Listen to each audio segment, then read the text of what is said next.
Ya, bismillahirrahmanirrahim. Assalamualaikum warahmatullahi wabarakatuh. Ya, pertama mari kita panjatkan puji dan syukur kita kepada Allah Subhanahu wa taala. Selawat serta salam semoga tercurah kepada junjungan kita Nabi Muhammad sallallahu alaihi wasallam. Oke, anak-anakku semua, anak Usman yang Bapak banggakan, bagaimana kabarnya? Alhamdulillah, luar biasa, maju bersama Allah. Allahu Akbar.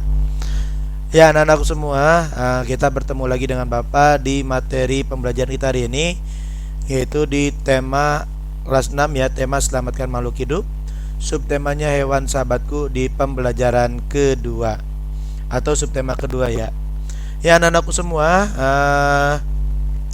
alhamdulillah ya, hari ini kita masih diberikan kesempatan Allah untuk bisa bertemu kembali di kegiatan pembelajaran kita hari ini. Mari kita niatkan belajar kita hari ini dengan niat yang sebenar-benarnya, yaitu niat yang hanya untuk kepada Allah Subhanahu wa taala. Yang kedua, kita siapkan materi pembelajaran kita ini. Silakan disiapkan buku paketnya, buku paket 6A, alat tulisnya. Ya, silakan disiapkan alat tulisnya menggunakan pakaian rapi, duduk yang rapi juga, dan mari kita buka di buku paketnya di halaman 53. Ya, silakan dipersiapkan terlebih dahulu. Dan selanjutnya mari kita buka pembelajaran hari ini dengan mengucapkan basmalah bersama-sama. Bismillahirrahmanirrahim. Yuk, selanjutnya mari kita berdoa sebelum belajar. Bismillahirrahmanirrahim. Rabbi zidni ilman warzuqni fahman, amin. Ya, anak-anakku semua, di pembelajaran kita hari ini ada beberapa tujuan nanti akan kita bahas. Ya, setelah kita kemarin sudah membahas tentang perkembangbiakan hewan secara generatif, ya, kemudian juga ada Pancasila keempat, dan terakhir mencari ide pokok atau informasi penting di teks yang Bapak bacakan. Hari ini tujuan kita hari ini, nah ini kerangka pembelajarannya terlebih dahulu. Hari ini yang akan kita bahas ada Pancasila yang ke-54. Kemudian hari ini kita akan membahas atau cara membuat patung, dan terakhir penutupan. Oke, nah tujuan pembelajaran kita hari ini kita akan membahas tentang menjelaskan contoh pengamalan Pancasila keempat dalam kehidupan sehari-hari.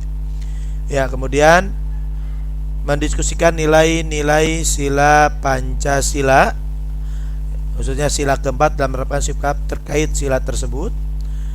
Kemudian yang ketiga, nah, yaitu dapat membuat patung dari bubur kertas dengan teknik mencetak.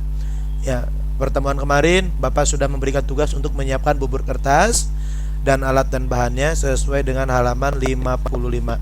Mudah-mudahan anak-anak juga sudah menyiapkan alat dan bahannya ya. Ya, langsung saja kita akan mulai pembelajaran kita hari ini.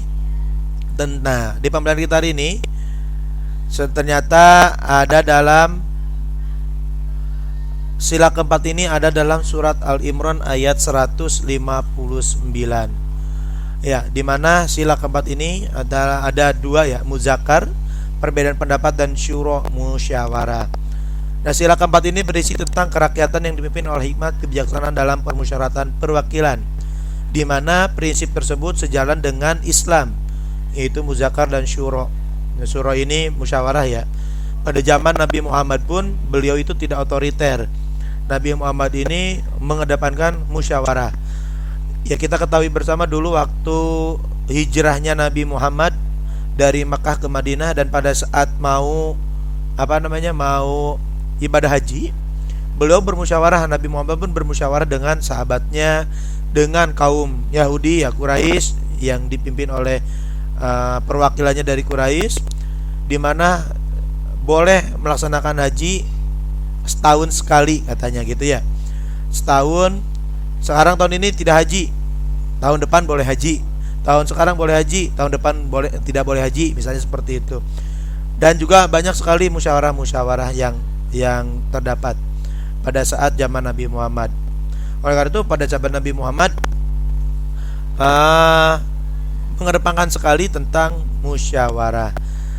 Kemudian dalam surat Al-Imran ayat 159 ini Allah Subhanahu wa taala berfirman, maka disebabkan rahmat dari Allah lah kamu berlaku lemah lembut terhadap mereka. Sekiranya kamu bersikap keras lagi berhati kasar, tentulah mereka menjauhkan diri dari sekelilingmu. Karena itu, maafkanlah mereka, mohonkanlah ampun bagi mereka, dan bermusyawarahlah dengan mereka dalam urusan itu. Kemudian apabila kamu telah membulatkan tekad, maka bertawakallah kepada Allah. Sesungguhnya Allah menyukai orang-orang yang bertawakal kepadanya. Nah, di sini ada kata bermusyawarah. Allah pun menyuruh kepada kita untuk bermusyawarah. Jika ada sesuatu hal berbeda pendapat, nah sekiranya kamu bersikap keras lagi berhati kasar, tentulah mereka menjauhkan diri dari sekelilingmu. Karena itu, maafkanlah mereka, mohonkanlah ampun bagi mereka, dan bermusyawarahlah dengan mereka dalam urusan itu. Nah, dalam ayat ini ternyata Allah diturunkan ketika terjadinya perang Uhud. Ya, surat Al-Imran diturunkan ketika terjadinya perang Uhud, di mana pada saat itu,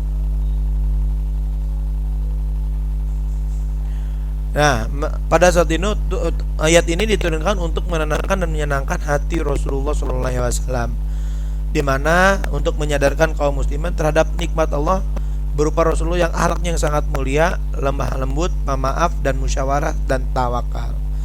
Nah, ini kenapa Pak? Nah, Bapak akan ceritakan ya. Ketika perang Uhud, semangat kaum muslimin ini berkobar untuk pergi berperang, terutama mereka yang tidak ikut berperang pada perang Badar. Namun barisan mereka ini terpecah belah, mengalami guncangan. Sepertiga pasukannya kembali pulang ke Madinah karena dipimpin oleh gembong munafik Abdullah bin Ubay bin Salul. Nah, sesudah itu saat perang berlangsung, ternyata sebagian pasukan juga mendurhakai perintah Rasulullah. Perintah Rasulullah yaitu apa? Yakni itu pasukan pemanah yang telah diinstruksikan untuk tetap di atas bukit sampai ada perintah untuk turun. Tetapi pasukan pemanah tersebut mengabaikan perintah tersebut. Dia malah turun untuk mengambil harta rampasan perang gitu. Apa yang terjadi? Ya, pada saat itu kaum muslimin itu dalam keadaan posisi sudah menang melawan kaum kafir gitu ya. Tetapi karena pasukan pemanah tersebut tidak menuruti perintah Allah, maka kaum muslimin pun terbalik gitu. Kaum muslimin pun kalah gitu. Kaum muslimin yang semuanya menang pun kemudian terpukul. Bahkan sebagiannya meninggalkan Rasulullah untuk yang sedang dikepung oleh pasukan musuh. Hanya sebagian sahabat saja yang bertahan untuk melindungi Rasulullah. Sementara barisan lain pun porak-poranda dan dihantam oleh musuh. Nah, inilah turunlah ayat ini untuk menenangkan Rasulullah, di mana musyawarah atau perintah untuk melaksanakan musyawarah itu sangat penting sekali ya untuk menjalankan segala sesuatunya. Oleh karena itu, jika kita ada berbeda pendapat, jika kita ada masalah, bermusyawarah, insya Allah itu akan ada jalan keluarnya. Dalam Islam pun menganjurkan untuk seperti itu. Paham ya anak-anak semua? Nah, hari ini kita akan membahas tentang itu. Ya anak-anak, perhatikan ada gambar di samping. Nah, perhatikan ya. Ada gambar di samping. Ada anak perempuan sedang memberi makan kepada kucing. Nah, anak perempuan ini namanya Maya. Bapak akan sedikit bercerita ya. Namanya Maya dan kucing. Kucing ini salah satu hewan yang disayangi oleh Rasulullah SAW. Pada suatu ketika ceritanya Rasulullah sedang makan, mau makan. Ada kucing yang datang meminta makan gitu ya, berngeong-ngeong. Daging yang sedang dimakan oleh Rasulullah itu pun belum dimakan sedikit pun itu langsung dikasihkan semuanya kepada kucing. Ya, itu saking sayangnya Rasulullah kepada kucing. Ada juga suatu kisah terhadap kucing ini. Pada saat Rasulullah ini mau bangun dari tempat duduknya, kucing itu tidur di atas jubahnya Rasulullah. Dan selama kucing itu tidak bangun, Rasulullah itu nggak akan bangun atau tidak akan membangunkan kucingnya untuk pergi.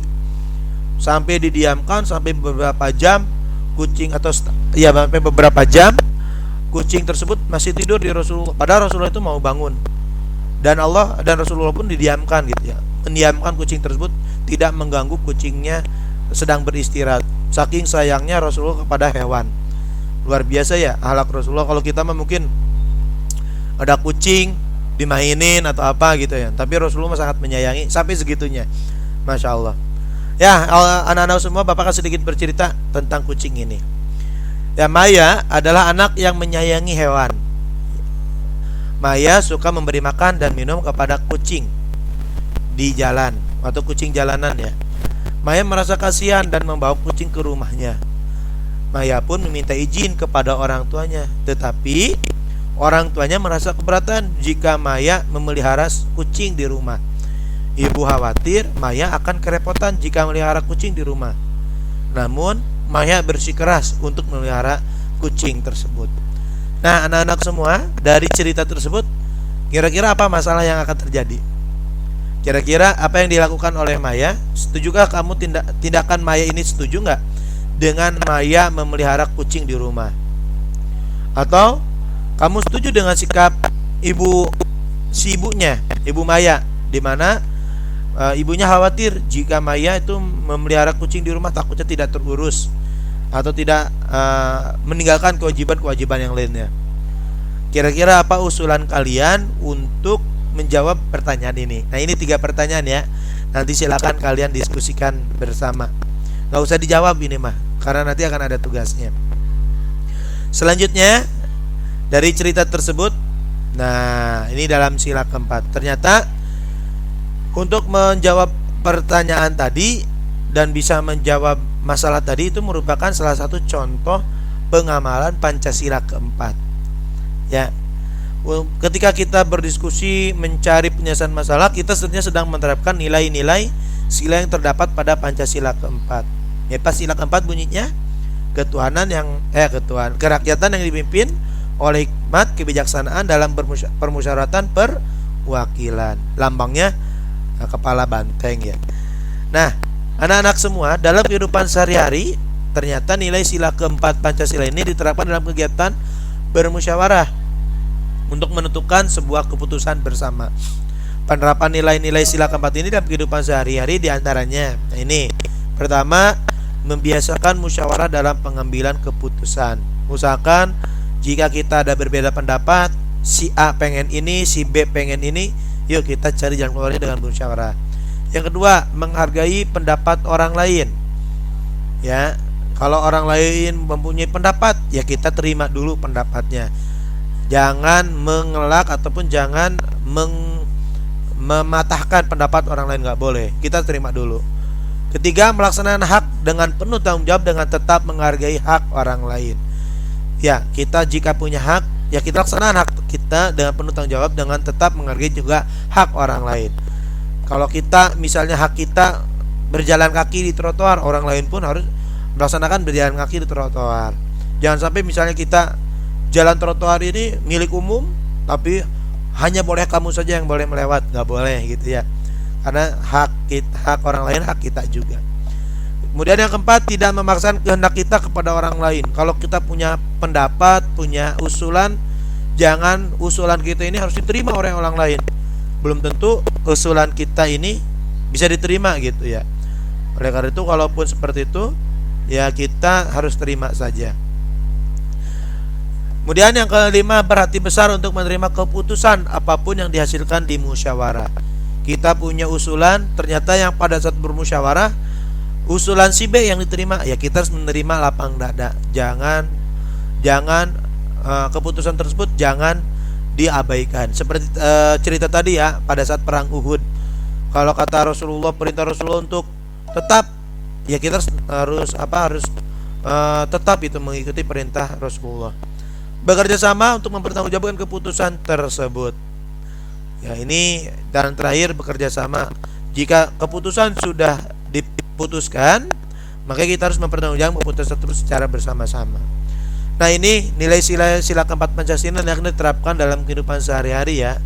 Nah, sekarang tugas kalian diskusikan dengan orang tua kalian terkait masalah cari salah satu masalah dan nanti kalian presentasikan di depan orang tua kalian. Nah, ya. Ataupun nanti tugas kalian adalah cari atau amati lingkungan sekitar rumah kalian. Seperti ini halaman selanjutnya ya. Nah, ini kegiatannya. Amati lingkungan sekitar rumah kalian, tugas kalian, atau di lingkungan keluarga kalian. Carilah salah satu contoh penerapan Pancasila keempat. Ya, kemudian fotokan kegiatannya. Ceritakan masalah dalam foto tersebut serta upaya penyelesaiannya. Nah, ini tugas ini dilaksanakan selama 1 minggu ini, dikumpulkan paling terakhir hari Jumat tanggal 7 Agustus tahun 2020 pada pukul 8. Jadi tidak usah dikumpulkan hari ini. Masih ada waktu hari Rabu, Kamis, dan Jumat. Kalian cari satu masalah baik di lingkungan sekitar rumah kalian atau di lingkungan keluarga. Ya, seperti contohnya, nah ini ada contoh di halaman 54. Ada sebuah kasus, misalnya di sekitar rumah Nina terdapat restoran ayam yang cukup laris. Ketika restoran ramai, kendaraan para pengunjung ini yang diparkir memenuhi bahu jalan. Selain itu, sampah dari restoran pun menumpuk dan baunya mengganggu warga sekitar. Nah, ini contoh misalnya ya, seperti halaman 54. Kalian di sekitar rumah kalian ada warung makan nih. Ternyata warung makannya rame sampai motornya menghalangi jalan ataupun sampahnya dibuang sembarangan. Nah, kalian foto. Ceritakan ya, dan kalian cari bagaimana penyelesaian masalah tersebut. Boleh kalian diskusi dengan orang tua kalian di rumah masing-masing. Tulis aja dalam kertas, fotonya ditempel ya. Kemudian di bawahnya nanti kalian ceritakan dan kalian tuliskan juga bagaimana cara penyelesaiannya. Oke, paham ya maksudnya? Mudah-mudahan anak-anak semua paham terhadap tugas Pancasila keempat ini. Waktunya cukup lama, 1 minggu, dari hari Rabu ini sampai hari Jumat. Atau misalnya contoh yang kedua, Bapak kan ceritakan kembali contoh yang kedua, misalnya di lingkungan keluarga. Misalnya kalian punya adik. Nah, ini adik kalian pengen nonton TV A, kalian pengen nonton TV B. Nah, ini juga menjadi sebuah permasalahan. Silakan kalian diskusikan di keluarga kalian ataupun dengan orang tua kalian. Misalnya orang tua kalian pengen, kamu pengen ini, orang tua kalian pengen ini, itu juga bisa didiskusikan. Silakan boleh diskusikan dengan orang tua kalian. Paham ya anak-anak semua terkait pengamalan Pancasila keempat? Silakan foto kegiatannya, tuliskan ceritanya, dan cari jalan keluarnya. Itu saja tugas untuk pengamalan Pancasila keempat.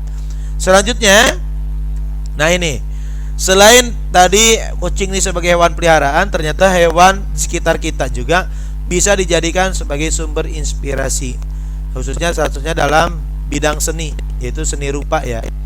Nah, hari ini membuat karya seni, kita akan membuat sebuah patung, dan mari kita lihat halaman 55 cara membuat patung. Ya, kita buka ya. Nah, anak-anak semua sudah disiapkan alat dan bahannya. Yang pertama yang harus kita siapkan adalah bubur kertas. Nah, ini adalah bubur kertas yang Bapak bawa dari rumah. 1 malam ini Bapak rendam, Bapak hancurin. Supaya cepat, Bapak kasih saran ngancurinnya boleh pakai blender ya, jadi biar cepat jadi bubur. Direndam selama 1 malam, dan alhamdulillah ini sudah seperti bubur ini. Jadi sudah seperti bubur. Kemudian yang kedua disiapkan juga, ini tidak banyak ya, cuman segini, buburnya cuman segini, nggak usah seember. Airnya dikeringkin. Kemudian yang kedua lempoks. Nah, ini ada lempoks. Kalau tidak punya lempoks, boleh juga menggunakan lem kanji atau apa namanya, aci ya. Acinya direbus dulu airnya, masukin aci, nggak usah banyak-banyak juga. Nanti ini kita akan campur. Ini ada wadahnya juga untuk pencampurannya. Ada wadah ringkok atau apapun itu, silahkan kalian siapkan juga. Kemudian ada cetakan. Nah, ini karena Bapak di rumah mencari cetakannya susah, ada mainan anak Bapak ini, ada cetakan berbentuk jagung ya, seperti ini, ataupun cetakan berbentuk pisang. Jadi nggak apa-apa, karena hari ini kita akan membuat patung menggunakan bahan lunak dengan cara mencetak. Kalau nggak punya cetakan, apapun itu bentuk cetakannya, boleh kalian buat seperti ini. Nah ini, kalau yang nggak punya cetakan, menggunakan kardus, kalian menggunakan gambar sebuah hewan. Ya, gambar sebuah hewan. Bapak gambarnya gambar ikan. Nanti kita menggunakan teknik kemarin teh ya, memasuk-masukkan gitu ya, menjadi sebuah patung. Kalau nggak punya cetakan boleh pakai ini, silakan. Kalau ada cetakan apapun itu kayak gini, tengahnya kosong, nggak apa-apa, lebih bagus. Kalaupun nggak, boleh menggunakan seperti ini. Ya, ini solusinya. Yang pertama, langkah pertama, silakan kalian setelah tadi kalian rebus, kalian hancurin menjadi bubur kertas. Kita ambil aja sebagian, jangan semua, ke dalam wadah ya, secukupnya kita, nggak usah banyak-banyak. Nah segini aja, karena memang Bapak akan membuat dua ya, ada yang dicetak dan ada yang ditempel nanti di sini. Kemudian kita gabungkan dengan lem box, campurkan dengan lem box ya. Nah ini kelihatan, dicampur, diaduk, pakai sendok boleh, mau pakai tangan juga boleh. Bapak pakai sendok tadi ngambil ininya ya, ngambil lemnya. Kita campur pakai tangan, aduk rata nih kayak gini, diaduk sampai rata ya, aduknya ya. Lem ini fungsinya untuk merekatkan ya, cek. Lem ini fungsinya untuk merekatkan, menggabungkan masing-masing kertas yang terpecah itu.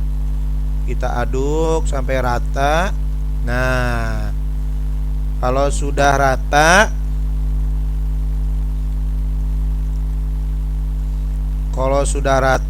gampang ya. Nah ini adonan menjadi sebuah adonan kayak adonan kue. Nah kita cek. Nah ini,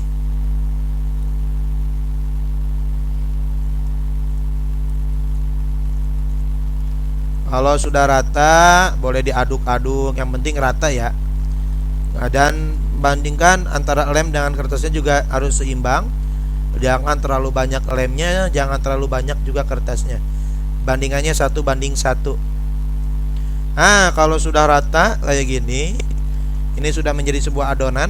Nah selanjutnya tinggal kita masukkan ke dalam cetakan. Nah ini Bapak gunakan cetakan jagung ya, karena di rumah Bapak nyari cetakan hewan nggak ada, adanya cetak mainan anak Bapak ini ada cetakan jagung. Kita masukkan aja ke sini seratanya sampai rata, harus rata ya, harus.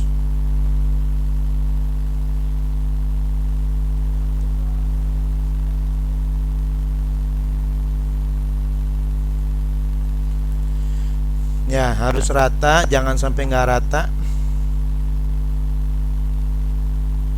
Nah kalau sudah rata, diamkan atau dijemur. Karena ini teknik yang akan kita buat ini adalah teknik mencetak ya. Yang kita buat ini adalah teknik mencetak, karena ada cetakannya. Nanti akan berbentuk menjadi sebuah jagung. Nah sudah nih, sudah rata atasnya. Silakan kalian boleh menggunakan cetakan di rumah yang ada ya, kalau punya cetakan. Kalau nggak punya cetakan, kalian gambar dulu hewannya di kardus. Kenapa pakai kardus? Karena biar dia bisa menyerap air. Kalau di kertas, karena nanti kertasnya bisa hancur. Ini, nah rata nih ya, bisa terlihat ya, terlihat lah ya. Mudah-mudahan udah dimasukin semua rata. Kemudian diamkan, jemur sampai mengering atau setengah kering. Nanti setelah itu dibuka. Kalau yang nggak punya cetakan, nah ini Kalau yang nggak punya cetakan boleh menggunakan kardus, gambar apa saja kalian boleh, mau ikan, mau kuda, mau apa. Nah, selanjutnya dengan kita tempelin bubur kertasnya di gambar tersebut. Ya, sesuaikan dengan garisnya. Nah, seperti ini. Jangan melewati dari garis, nanti nggak terjadi bentuknya. Boleh mengikuti, ratakan. Memang hasilnya akan berbeda dengan menggunakan cetakan ya. Kalau cetakan nanti akan lebih rapi karena dia berbentuknya mencetak. Beda dengan kita menggunakan seperti ini. Kalau nggak salah teknik seperti ini tuh menambah sedikit demi sedikit apa ya? Ntar kita cek dulu, lupa Bapak juga. Teknik. Nah, ini teknik mencetak, membusir. Nah, membutsir. Ya, ini teknik membutsir ya. Kalau tadi ini teknik mencetak. Ada di halaman 16 buku paket 6A, ada 3 teknik memahat. Kalau memahat kita belum. Nah, ini ada dua teknik bahan lunak ini dapat dibentuk dengan teknik membutsir seperti ini yang Bapak praktekkan sekarang. Dan yang ketiga teknik mencetak yang ini. Yang ini adalah teknik mencetak, membuat patung dengan teknik mencetak. Selanjutnya ini teknik membutsir ya, yaitu mengurangi atau menambahkan bahan lunak sedikit demi sedikit. Nih, sedikit demi sedikit hingga menjadi bentuk yang kita inginkan.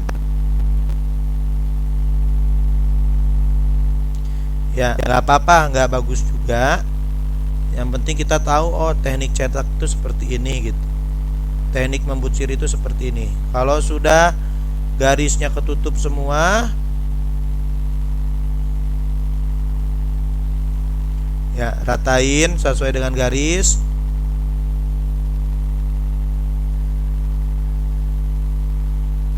Ya, kenapa bahan lunak ini enak ya? Bisa kita geser-geserin, bisa kita tambahin sampai berbentuk menjadi yang sesuai dengan kita inginkan.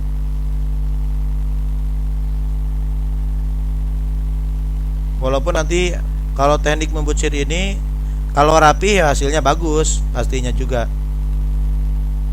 Nah, sudah terlihat kayak ikan. Kalau kurang tebel, tebelin. Atasnya diratain ya.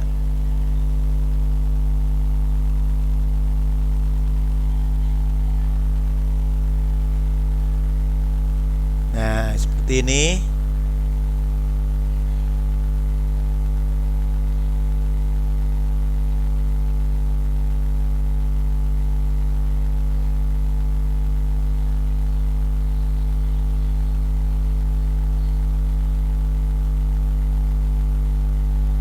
Gampang ya. Nah, ini teknik membutsir. Yang Bapak praktekkan sekarang ini adalah teknik membutsir. Boleh menambahkan, mengurangi bahan yang ada sehingga terjadi berbentuk bentuk yang kita inginkan. Karena kita inginkan sekarang ini berbentuk hewan, ya kita bentuk hewan ini, ikan.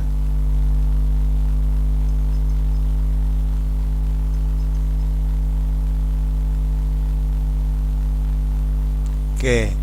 Nah, kurang lebih seperti ini ya. Nah, anak-anak semua, kalau sudah berbentuk ikan, bentuk seperti ini juga sama, bisa kita praktekkan di rumah. Kalau yang tidak punya cetakan, solusinya seperti ini, dengan menggunakan teknik membutsir. Kalau ini dengan menggunakan teknik mencetak. Setelah ini apa yang kita lakukan? Kita jemur ya sampai dengan kering. Setelah itu kalian fotokan hasil tugas kalian ini, membuat patung boleh menggunakan cetakan atau membutsir, dan nanti kirimkan ke Padlet hari ini. Terakhir Bapak tunggu pukul 8. Pak, boleh nggak diwarnain? Boleh, silakan. Kalau mau diwarnain juga silakan. Nggak juga nggak apa-apa. Yang penting kalian tahu teknik membuat patung itu ada dengan cara membutsir dan juga ada dengan cara teknik mencetak. Oke anak-anak semua, maaf, sudah. Nah, tar dulu ya, mohon maaf, bapaknya nggak ada. Oke. Nah, setelah kita anak tahu membuat patung, tiba akhirnya kita ke acara penutupan. Ini. Nah, alhamdulillah pembelajaran kita sebentar ya tadi dari menerangkan Pancasila keempat. Ada dalam surat Al-Imran ayat 159 tentang musyawarah dan syura.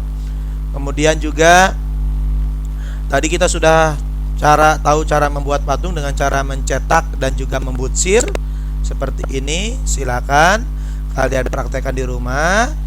Amanahnya dilaksanakan untuk amanah PPKN-nya yaitu atau Pancasila, silakan kalian cari permasalahan di lingkungan rumah kalian atau di lingkungan keluarga kalian, foto kegiatannya, ceritakan dan cari jalan keluarnya atau solusinya. Kemudian yang kedua, tugas kalian hari ini adalah membuat patung. Mungkin itu pembelajaran kita hari ini. Mari kita, dan untuk materi besok, nah insya Allah hari Jumat kita ketemu dengan merangkum sebuah persamaan dan perbedaan perkembangbiakan hewan, mengidentifikasi kegiatan ekonomi negara-negara di Asia, dan juga nilai terkait Pancasila kelima. Ada 3 insya Allah nanti hari Jumat bertemu dengan Bapak. Mungkin sekian dari Bapak. Mari kita tutup kegiatan ini dengan ucapan hamdalah bersama-sama. Alhamdulillahirabbil alamin. Dan kita istighfar 3 kali. Astaghfirullahalazim, astaghfirullahalazim, astaghfirullahalazim. Dan kita tutup dengan doa akhir majelis. Subhanaka Allahumma wa bihamdika asyhadu an la ilaha illa anta astaghfiruka wa atubu ilaik. Terima kasih anak-anak semua yang sudah memperhatikan pembelajaran kita hari ini. Mudah-mudahan pembelajaran kita hari ini bisa menambahkan keimanan dan ketakwaan kita kepada Allah Subhanahu wa taala. Bapak tutup akhir kalam. Assalamualaikum warahmatullahi wabarakatuh.